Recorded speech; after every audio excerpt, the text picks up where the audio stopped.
This is Kolkata TV's podcast news. আপনারা শুনছেন পডকা। চড়চড়িয়ে বাড়ছে তাপমাত্রার পারদ, তারই মধ্যেই হালকা শীতের আভাস। আমি শুভাঙ্গী, শুনুন বিস্তারিত। মার্চের সবে শুরু, কিন্তু তারই মধ্যেই বঙ্গে তাপমাত্রার গ্রাফ একেবারে ঊর্ধ্বমুখী। চড়চড়িয়ে বাড়ছে তাপমাত্রা, তবে এরই মাঝেই শহর কলকাতায় ফের ফিরল শীতের আমেজ। বুধবার থেকেই কলকাতায় সকাল ও রাতের দিকে হালকা ঠান্ডা টের পাচ্ছেন শহরবাসী। শুধুমাত্র কলকাতাবাসী নন, রাজ্যের বিভিন্ন প্রান্তেই রয়েছে শীতের আমেজ। কিন্তু এই ঠান্ডা স্থায়িত্ব বেশি দিনের নয়।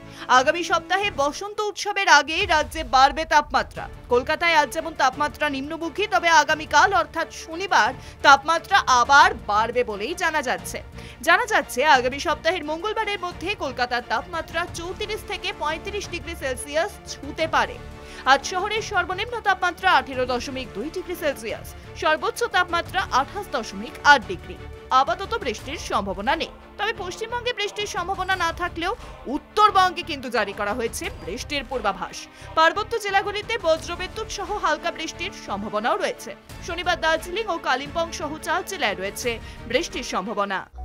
শুনুন পডকা, রাত দিন 7 দিন।